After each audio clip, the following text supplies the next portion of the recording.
오늘 하나님의 말씀은 신앙생활, 하나님과 동행하는 삶이라는 제목으로 전하도록 하겠습니다. 신앙생활이 무엇인지 다시 한번 살펴보는 계기가 되었으면 합니다. 아마 제목처럼 이 제목이 말씀해주고 있지만 여러분, 신앙생활은 하나님과 동행하는 삶입니다. 동행하는 게 뭔지 우리 같이 살펴보도록 하겠습니다. 오늘 말씀은 창세기 17장 1절과 그리고 야고보서 4장 7절부터 8절로부터 나옵니다. 구약 19페이지와 신약 375페이지입니다. 우리 창세기 17장 1절 말씀 같이 우리 보도록 하겠습니다. 제가 받들어 읽도록 하겠습니다. 아브라함이 99세 때 여호와께서 아브라함에게 나타나서 그에게 이르시되 나는 전능한 하나님이라 너는 내 앞에서 행하여 완전하라. 아멘. 야고보서 4장 7절부터 8절 말씀입니다. 그런즉 너희는 하나님께 복종할지어다. 마귀를 대적하라. 그리하면 너희를 피하리라. 하나님을 가까이 하라. 그리하면 너희를 가까이 하시리라. 죄인들아 손을 깨끗이 하라. 두 마음을 품은 자들아 마음을 성결하게 하라. 아멘. 말씀을 위하여 잠깐 기도하도록 하겠습니다. 살아계신 하나님, 이 말씀을 통하여서 저희가 하나님을 다시 우리 가슴 속에 느끼며 주님의 사랑을 깨달아 알며 저희가 감사와 감격으로 화답하는 은혜의 시간이 되게 축복하여 주시옵소서. 예수 그리스도를 받들어 기도드리옵나이다. 아멘. 여러분, 며칠 전에 제가 어떤 분하고 만나서 얘기를 하다가 이 모빌홈에 대해서 들은 적이 있어요. 저는 아직도 헷갈립니다. 모빌홈이 있고 그리고 RV가 있고 또 뭐가 있다고 했는데 여러 종류가 있다는데 헷갈립니다. 근데 하여튼 여러분, 어떤 분이 새로 이번에 모빌홈을 사셨대요. 사셔가지고 있는데 그래서 그것을 타고 다니신다고 했는데 그게 최근이 아니라 그게 한 20년 전 일이네요. 20년 전에 사셔가지고 요번에 그걸 파셨다고 합니다. 네. 그래서 제가 그분한테 여쭤봤어요. 얼마큼 타시고 파셨습니까? 그러니까 얼마 타지 않으셨대요. 그래서 그러냐고. 여러분, 그런 경우가 있죠. 우리가 대부분 경우에 뭐를 살 때 아끼고 이거는 사가지고 오래오래 써야지, 그런 적이 혹시 있으시지 않습니까? 성격의 사람들은 두 가지 종류예요. 어떤 분은 뭘 사자마자 자기가 입던 거 바로 그냥 옆에 제껴놓고 그거부터 막 입고 나가시는 분이 계세요. 근데 어떤 분은 사셔서 그것을 그대로 이 비닐을 그대로 씌워가지고 잘 모셔놨다가 나중에 쓰려고, 나중에 입으려고 그러는 분이 있습니다. 여러분은 어떤 성격이십니까? 저는 사실은 후자입니다. 저는 뭐를 사놓으면은 가만히 모셔놨다가 그게 패션이 지나간 다음에 그 다음에 이제 입고 나옵니다. 그러면 사람들은 왜 그거 입냐고 이제 그러죠. 그런 식의 성격입니다. 그러면 안 되는데 요즘 배우고 있어요. 근데 여러분, 이게 생각이 안 되는 게 그대로 모셔놓으면은 나중에 가면은 입을 수 있다고 생각을 하는 거예요. 물론 입을 수 있죠. 그러나 많은 경우에 제 몸이 불거나 네, 점점 불거나 말라가진 않은 것 같습니다. 불거나 아니면은 유행이 지나버려요. 그래서 그걸 입고 나오면은 촌스럽다고 왜 그걸 입었냐고 이제 그러죠. 네, 그래서 옷을 한두 번 버린 건 아니지만 그렇게 못 쓴 경우가 많이 있습니다. 여러분, 저희가 무엇을 살고 무엇을 할 때 모르겠습니다. 어떤 분은 그냥 사가지고 막 입고 즐기는데 저 같은 경우는 그렇게 하면은 이 맛이 덜해요. 좀 놔뒀다가 그걸 갖다가 쓰고 어떻게 하겠다는 생각을 하고 써야지 맛있는데 그런 생각을 하곤 합니다. 어쩌면은 이게 이 생각의 연장선인지도 모르겠어요. 뭐냐 하면은 저희가 신앙생활을 할 때 여러분, 신앙생활을 할 때 여러분은 어떤 맛으로 신앙생활을 하십니까? 어떤 분들은 하나님의 은혜를 막 그냥 받아서 은혜 충만하여서 막 사시고 너무나 즐거우신 분이 있는 반면에 또 어떤 분은 그 즐거움을 약간 뒤로 하는 듯이 하시고 사시는 분도 있습니다.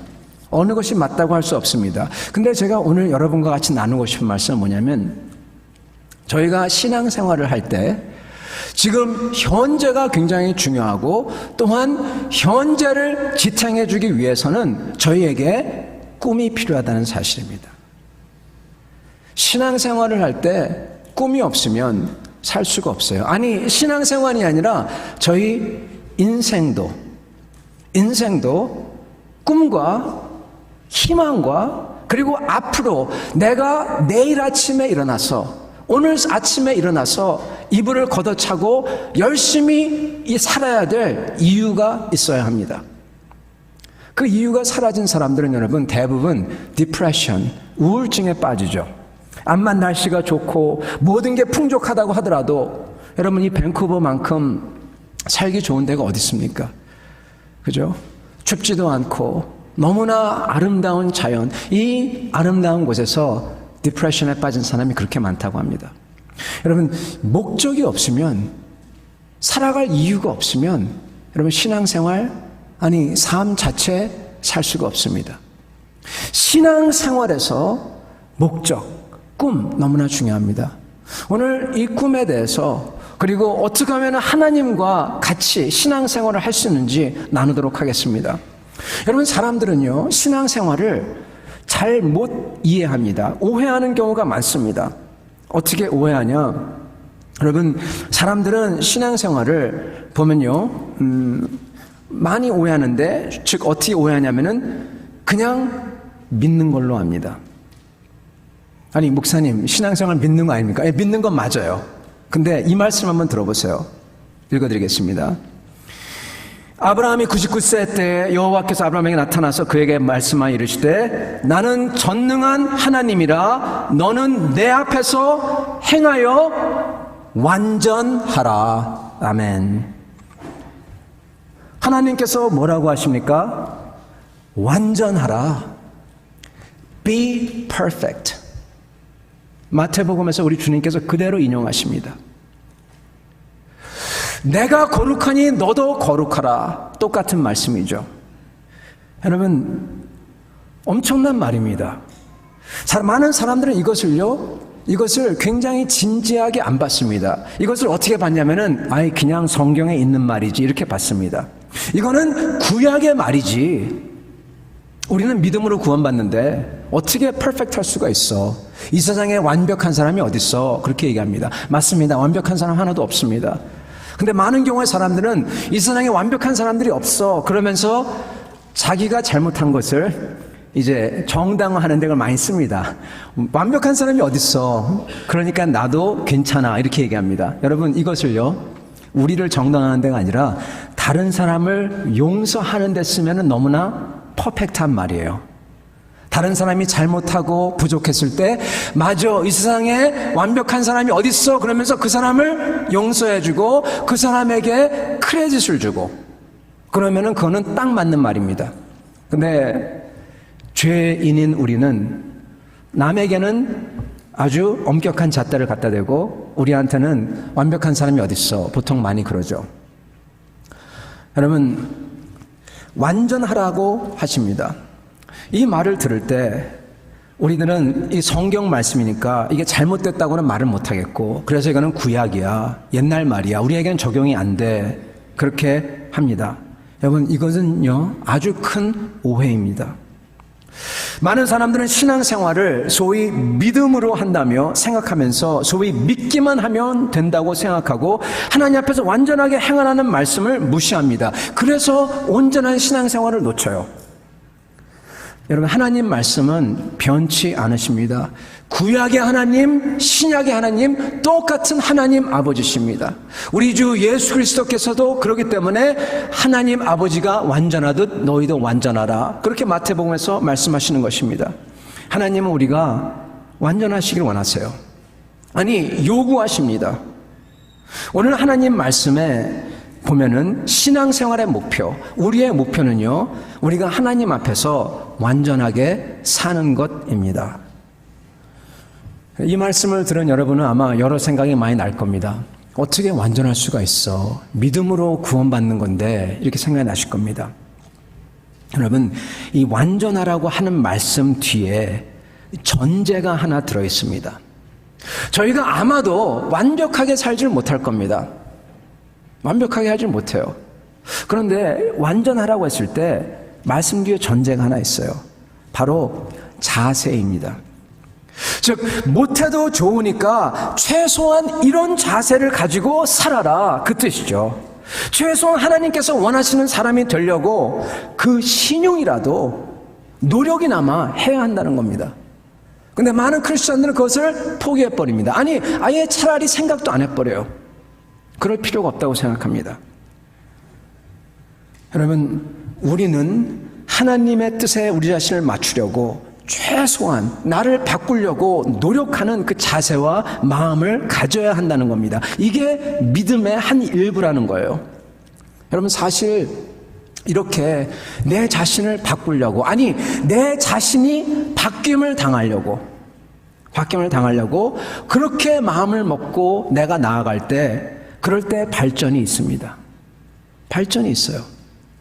모든 게 만족하고 믿음으로 구원받았다, 나는 뭐 아무것도 할 게 없다, 그러는 분들은 여러분 발전이 없어요.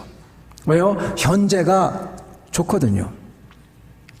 여러분, 발전이 있으려면은 목표가 있어야 됩니다. 노력이 있어야 됩니다. 꿈과 희망이 있어야 된단 말입니다. 꿈과 희망이 있을 때, 그때 진짜로 하나님께서 기뻐하는 아름다운 삶이 되죠.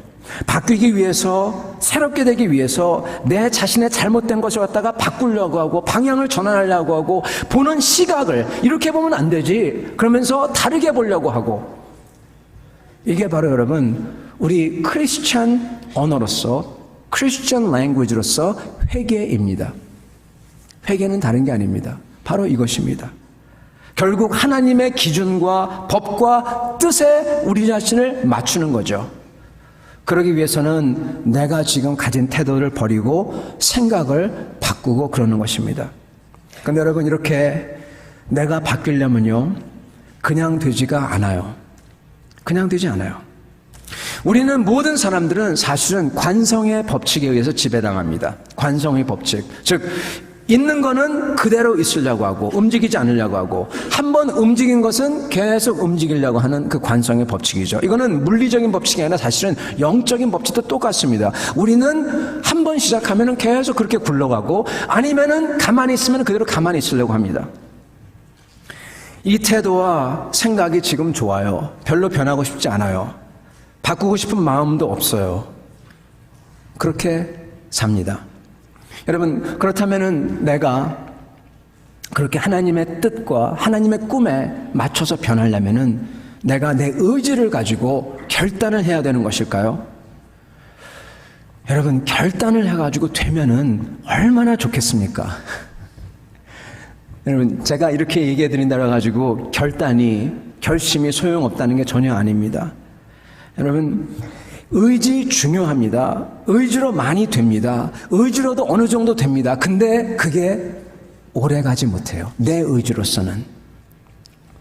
예전에 어느 학생이, 기독교 학교에 다니는 학생이 있었는데, 그 학생이 이 크리스찬이 아니었습니다. 크리스찬 아니었는데 이 self-help book, 그러니까 이 자기 자신, 자기 개발 이 서적을 갖다가 어느 날 읽습니다. 그 개발 서적의 이름이 뭐였냐면은 아카바의 선물이라는 개발 서적이었어요. 어쩌면 여러분 아시는 분이 계실지도 모르겠습니다.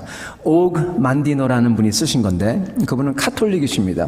썼는데 그 책을 읽으면서 그 학생이 너무나 자기도 그렇게 하나님은 잘 믿지 않지만 하나님의 그 큰 은혜와 사랑을 받고 싶어서 그 학생이 이 positive thinking, 아주 긍정적인 생각을 하려고 작정을 합니다. 그러면서 나는 하나님이 나를 사랑해, 나는 잘 될 거야, 뭐든지 긍정적으로 할 거야, 그렇게 생각을 하고 막 자기 최면을 겁니다.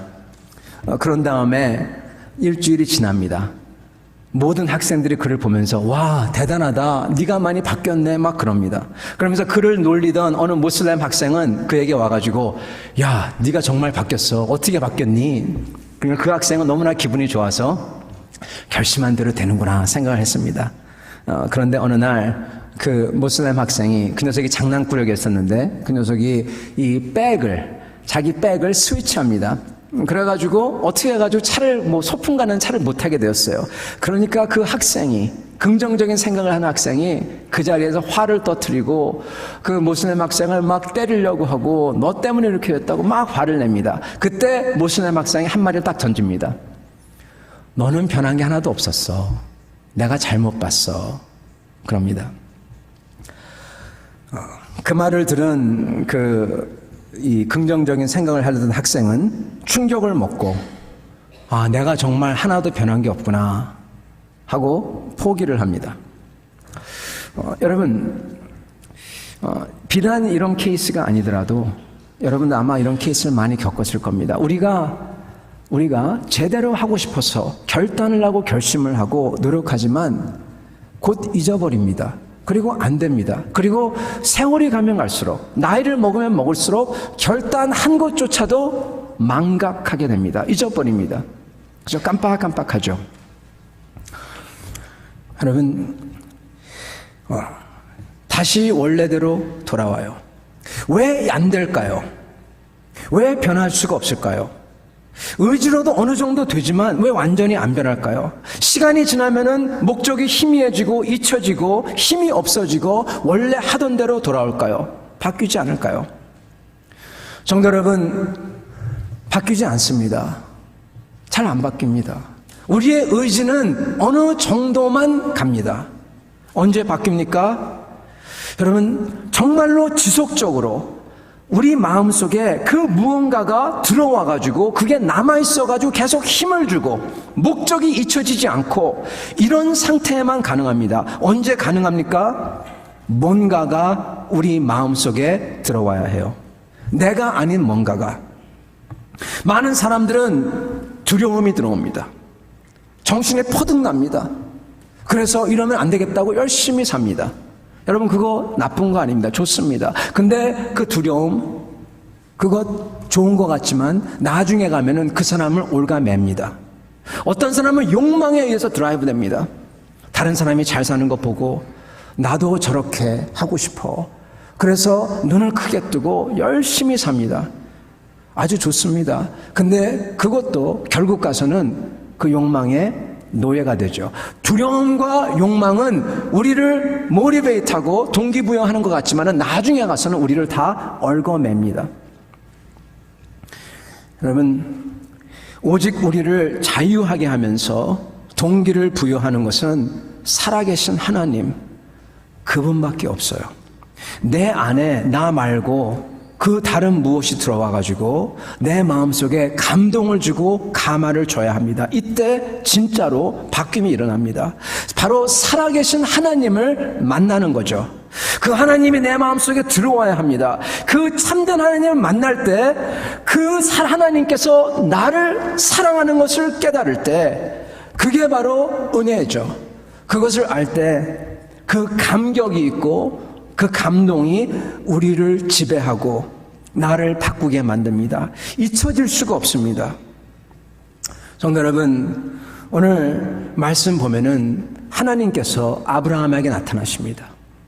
아브라함에게 하나님이 이번만 나타난 게 아닙니다. 예전에 나타나셨습니다. 이번에 나타난 것은 아브라함이 99세 때 나타나요. 99세 때. 그러시면서 하신 말씀이 너를 통하여서 너에게 자녀가 있을 것이고 그 아들을 통하여서 온 세상을 내가 축복하겠다. 너와 언약을 맺겠다. 그런 얘기를 하십니다. 여러분, 아브라함은 지금 현재 자기가 살면서 많은 것을 가지고 그리고 많이 벌고 많이 소유했지만 지금 희망이 없는 상태입니다. 희망이 없어요. 왜 희망이 없냐? 자기 더 살아갈 이유가 없어요. 어떻게 보면은 자녀를 못 가져서 살아갈 이유가 없다. 그럼 약간 우습게도 들릴지 모르지만 아브라함은 원대한 꿈이 있었습니다. 하나님께서 그를 축복해 주시고 그리고 그를 통하여서 뭔가를 하시겠다는 그 약속이 있었어요. 그래서 자기가 가진 모든 것을 두고 나왔는데 자기가 가진 모든 것을 버리고 그 꿈 때문에 나왔는데 그 꿈이 지금 이루어지기커녕 여러분 이루어지려면은 자식이 있어야 되는데 이게 생길 기미도 안 보여요. 자기는 99세고 자기 와이프는 90세예요. 소망이 없습니다. 이때 하나님께서 오셔서 그를 만나 주십니다. 그때 하나님께서 그를 만나시면서 아무런 소망이 없을 때 꿈을 주세요. 꿈을 주십니다. 하나님이 해 주시겠다고. 여러분, 생각지도 못했던 것을 주시겠다고 합니다. 수많은 백성과 나라와 땅과 영광과. 잘 모르겠습니다. 아브라함이 그 말에 얼마큼 감명을 받았을지. 그러나 중요한 것은 하나님을 제대로 만났을 때 그 하나님이 나에게 말씀한다는 것을 깨달았을 때 그 자체가 얼마나 좋은지 모릅니다. 왜냐하면 나 같은 사람에게도 그 하나님이 말을 해준다는 것. 여러분, 이걸 깨달을 때 얼마나 감사한지요. 이걸 깨달을 때요, 나도 모르게 저절로 내 자신을 열고 내가 하나님 앞에 나와서 주님 감사합니다, 주님 너무나 고맙습니다 하며 나오게 됩니다. 감화가 됩니다. 감동이 됩니다. 그러면서 울음으로 끝나는 게 아니라 정말로 주님 앞에 나가서 내 자신을 그대로 내려놓고 주님, 내 모습 이렇습니다, 나 좀 도와주세요. 그렇게 나가죠. 내 모습을 볼 때 너무나 하나님의 약속과 하나님의 선하심과 멀기에 울면서 하나님 앞에 자복하며 나가죠. 여러분, 그렇게 됐을 때 이 사람에게 하나님의 큰 평화가 찾아옵니다. 평화가 찾아와요. 그리고 확신이 들어옵니다. 단단한 결심이 서게 됩니다. 그렇게 울면서 하나님을 만났을 때 그게 다 끝난 다음에 하나님이 나를 사랑하시는구나, 나와 함께 계시는구나, 그걸 깨달았을 때 여러분, 그 마음이 얼마나 담대해지고 단단해지는지요. 여러분, 그 사람이 만드는 결심은요, 자기 결심이 아니라 하나님이 주시는 결심입니다. 이렇게 제대로 하나님을 만난 사람은 아주 단단한 사람, 하나님을 위해 일하는 사람이 됩니다. 그런 사람은 하나님의 일을 하고 싶어요. 하나님을 사랑하고 싶어요. 그리고 뭔가를 주님 앞에 해드리고 싶습니다. 그게 자연적으로 따라옵니다. 주님을 신뢰하고 주님을 더 알고 싶고 주님을 위해서 내가 뭔가를 해드리고 싶고, 여러분, 이것을 보고 믿음이라고 합니다. 더 알고 싶어하고 신뢰하고 그리고 주님을 위해서 드리고 싶은 것, 이 세 개를 보고 믿음이라고 하는 것입니다. 이 믿음을 가지게 됩니다. 이렇게 주님을 제대로 만나면 그 만난 사건 전과 그 후와 사람이 완전히 다릅니다. 그 하나님의 마음이 나를 드라이브를 걸어요. 그때서부터는. 그리고 그런 사람한테요, 뭐가 생기냐면은 예전에 없었던 게 하나 생기는데 바로 꿈이 생깁니다. 꿈이 생겨요. 하나님을 기쁘게 해드리고 싶어하는, 하나님의 나라를 위해서 뭔가를 하고 싶어하는 꿈이 생깁니다. 보세요, 아브라함 99세 때 아무 소망이 없을 때 그 사람한테 꿈이 생겨요. 자기가 가진 게 아닙니다. 하나님이 주십니다. 내가 뭘 한다가 아닙니다. 자기 인생을, 아브라함의 인생을 넘어서는 꿈이에요. 보세요, 아브라함이 꾸는 꿈은요, 자기의 인생을 지금부터 시작하지만은 넘어서는 꿈입니다. 여러분, 이런 꿈 여러분 있으십니까? 이런 꿈을 가져야 됩니다. 이런 꿈이 없다면 달라고 하셔야 됩니다. 저희가 신앙생활을 하면서 꿈이 없기에, 목적이 없기에 이 세상이 그대로 전부 다인 줄 알고 삽니다. 그러나 여러분, 아브라함처럼 하나님께서, 하나님을 제대로 만나서 하나님의 사랑을 내가 깨달아 알 때, 그리고 그분 앞에 나와서 내가 울면서 그분을 찾으며 기도할 때 하나님이 나를 얼마나 사랑하는지 깨달을 때 내게 주시는 꿈이 있어요. 그 꿈을 위해서 사는 것입니다. 그게 사실은 신앙생활의 핵입니다. 여러분, 진짜로 그렇습니다. 꿈이 없는 사람은 그냥 삽니다. 그런 사람들의 인생은 많은 것을 다 가지고 그리고 안정이 됐다 하더라도 여러분, 그런 인생은 별 볼 일 없습니다. 신뢰하지만 별 볼 일 없습니다. 이미 끝났습니다. 앞으로 바랄 게 없어요. 그냥 이제는 살면서 끝날 것만 바라보는 겁니다. 그러나 꿈이 있는 사람은 내가 이 땅에서 시작하지만은 여기서 비록 내가 시작을 하지만은 여기서 끝나지 않고 나아가 죽더라도 죽음이 막지 못하는 그 꿈, 내 자손이 아니더라도 다른 사람을 통하여서 반드시 이루어질 꿈, 아니 하나님을 통하여서 이루어질 꿈, 이 꿈을 가진 사람은 여러분, 그 사람은요 사는 거예요. 사는 겁니다. 어디 있더라도 어떤 상태라도 끝이 안 나는 겁니다. 사랑하는 성도 여러분, 하나님의 은혜를 받아야 합니다. 그리고 그 은혜를 받았을 때 정말 지워줄 수 없는 그러한 소원과 그러한 꿈을 받아야 돼요. 이게 바로 우리를 계속 은혜받게 하는 동력입니다. 많은 사람들은 신앙생활을 그것이 없이 합니다. 그냥 믿으면 다 되는 줄 압니다. 그냥 그렇게 살면 되는 줄 압니다. 어떤 사람들은 은혜를 받은 다음에도 하나님을 다 잊어버립니다. 잃어버립니다. 은혜를 계속 유지해야 되는데 그것을 유지 안 해요. 그냥 자기 마음대로 살고 속에서 말씀하는 주님의 목소리를 무시하고 그러면 더 이상 안 들리고 그래서 하나님의 말씀인 성경책도 차디찬 책으로 다가오고 여러분 하나님의 은혜를 계속 유지하고 살아계신 하나님과 동행을 하려면은 오직 한 방법밖에 없습니다. 아브라함 같이 우리를 넘어서는 그 꿈과 비전이 있어야 하고 그것을 주님에게서 받아야 합니다. 그것을 받으려면 여러분 오늘 야고보서 4장 7절 8절 말씀처럼 주님께 가까이 나가야 합니다. 주님께 가까이 나가야 돼요. 하나님을 가까이 하라 그리하면 너희를 가까이 하시리라. 아멘. 가까이 해야 됩니다. 주님을 가까이 하지 않습니다. 그러므로 저희는 주님이 주시고자 하는 그러한 꿈과 그러한 은혜와 그러한 우리 마음을 감화하고 감동하는 그래서 우리의 삶이 그냥 삶이 아니라 매일의 삶이 하나님과 동행하는 삶 그렇게 만드는 것을 놓쳐버립니다. 왜요? 하나님께 나오지 않기 때문에. 하나님께 나와야 됩니다. 여러분 우리는 먼저 하나님께 나오기 위해서 하나님께 나오는데 걸림돌이 되는 것을 다 제거해 버려야 됩니다. 하나님께 나오는데 걸림돌이 되는 게 있어요. 우리 발목을 붙잡는 게 있습니다.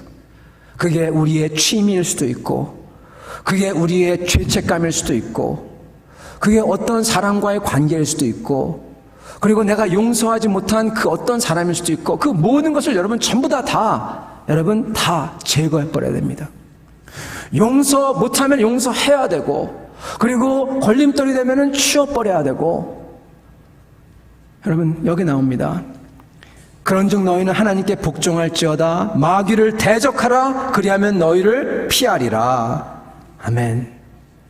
여러분 마귀는요 다른 게 아닙니다. 마귀는 저희의 죄를 부추기고 거짓말하고 이러는 게 마귀입니다.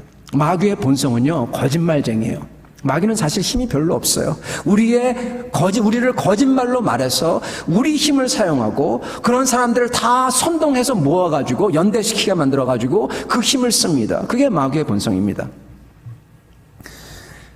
저희는 그것을 제해버려야 됩니다. 그리고 손을 씻으라고 합니다. 죄인들아 손을 깨끗이 하라. 두 마음 푼 자들아 마음을 성결케 하라. 하나님께 나오지 못하는 저희의 죄에 속한 것들, 저희가 아는 것들, 그것을 빨리 없애버려야 됩니다. 없애버려야 돼요. 그리고 하나님께 가까이 나가야 됩니다. 성도 여러분, 하나님께 가까이 와라. 하나님을 가까이 하라. 그리하면은 그가 가까이 오시리라. 하나님을 가까이 한다는 것은 여러분, 하나님의 말씀을 붙잡고 우리 마음을 열고 그리고 기도의 자리에 나오는 것입니다. 여러분 말씀과 기도 외에는 없습니다. 말씀을 붙잡고 마음을 열고 기도의 자리에 나오는 거예요. 그러면서 주님을 찾아 기도하는 것입니다. 그때 하나님께서 우리에게 다가오신다는 겁니다. 여러분 우리 하나님은요 인격이 있어요. 인격이 있어요. 하나님은 여러 가지 방법을 통해서 일하십니다.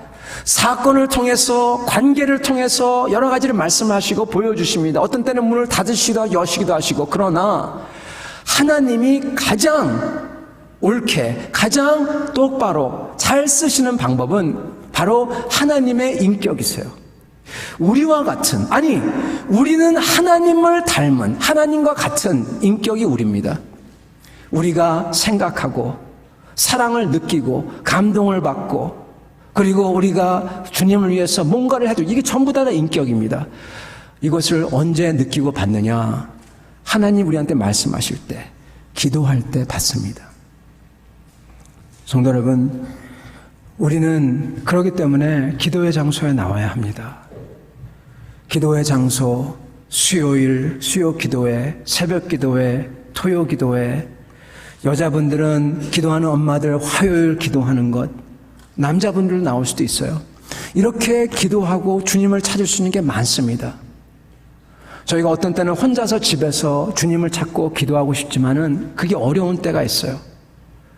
주님의 전에 나와 정말로 아무런 생각 안 하고 다른 사람 상관없이 주님 앞에 나와 내 마음을 쏟아붓고 큰 소리로 외치고 주님을 찾고 싶을 때가 있습니다.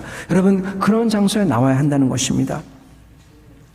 사랑하는 성도 여러분, 저희가 주님 앞에 나올 때 저희의 기도 몇 마디가 아니라 정말 살아계신 주님을 만나는 것입니다. 하나님 면전 앞에 서는 것입니다. 오늘 창세기 17장 1절에 보면요, 한국말이 이걸 제대로 번역을 못합니다. 내 앞에서 행하라 그렇게 말씀하십니다. 근데 원어는요, 내 얼굴 앞에서, 내 코앞에서, 그리고 걸어라 그런 말씀입니다. 하나님 면전 앞에 서라 그렇게 말씀하십니다. 즉 실제로 그 하나님을 만나라는 것이죠. 그리고 걸어라, 동행해라 그렇게 말씀하십니다. 우리의 일상을 그 하나님을 면전을 대고 대면하면서 걸으라는 것입니다. 사랑하는 성도 여러분, 이렇게 저희가 주님을 붙잡고 주님을 만나며 살아갈 때 저희에게 주님을 믿는 신뢰가 생깁니다. 그리고 이 신뢰를 하고 그리고 나아갈 때 하나님이 저희한테 더 주시는 게 있는데 바로 오늘 아브라함한테 주셨던 그 큰 꿈입니다. 비전입니다. 성도 여러분, 저희는 비전을 가져야 합니다. 주님이 주시는 비전, 나의 인생, 나의 삶, 언젠진 모르지만 그게 젊었던 나이가 많던 지금 시작하여서 내가 최선을 다해서 주님을 위해서 하고 싶은 것들, 이것을 주님 앞에 놓고 기도하고, 그리고 이게 나의 삶을 넘어서 내 자손과, 아니 내 자손뿐만 아니라 그 이후에 넘어가는 그러한 꿈을 꾸고 살아야 됩니다. 왜냐하면 우리는 영원한 존재이기 때문입니다. 영원한 꿈을 꿔야 돼요. 여러분, 그렇기 때문에 저희는 전도하고 선교하고 먼 나라에, 우리와 상관없는 것 같은데 선교하고 말씀을 증거하고, 그리고 저희는 뿐만 아니라 주님께 나가 주님, 나는 이렇지만 이것을 펼쳐 주시옵소서 하고 기도를 하는 것입니다. 말씀을 끝맺도록 하겠습니다. 오늘 아브라함을 보면 하나님께서 완전하라고 하시면서 꺼내는 이슈가 있습니다. 그 이슈를 가지고 아브라함은 씨름합니다. 그래서 완전해집니다. 그 이슈는 다름이 아니라 아브라함에게 하나님께서 99세 때, 그 아내가 90세 때 아기를 주시겠다 했을 때 그것을 믿는 것입니다. 그리고 그것을 믿고, 그리고 하나님께서 말씀하시는 말할 수 없는 영광과 은혜를 주겠다고 했을 때 그 비전을 품고 그것을 원하는 것입니다. 여러분, 아브라함은 그렇기 때문에 나이가 먹었어도 젊은이인 것입니다. 계속 꿈을 꾸면서 하나님께서 주시는 꿈을 끝까지 꿉니다. 사랑하는 성도 여러분, 하나님의 꿈을 꿀 때 그 꿈이 결코 헛되지 아니하고, 우리 인생에서 시작하지만은 우리를 뛰어넘는 하나님의 꿈을 가질 때 주님께서 이것을 보시고 완전하다고 하십니다. 완전하다, 의롭다고 하십니다. 우리도 그 꿈을 가지시길 바랍니다. 우리를 넘어서는 꿈, 주님의 복음을 이곳과 먼 땅에서 전하며 내가 변하여 내가 쓰임받고 내 자녀들이 쓰임받는 꿈, 그래서 그 꿈과 소망을 가진 아브라함처럼 저희도 주님을 경외하고 살고 사랑하고 살고 주님 얼굴 앞에서 동행하는 삶, 이런 신앙생활을 하시기를 바랍니다. 같이 기도하도록 하겠습니다.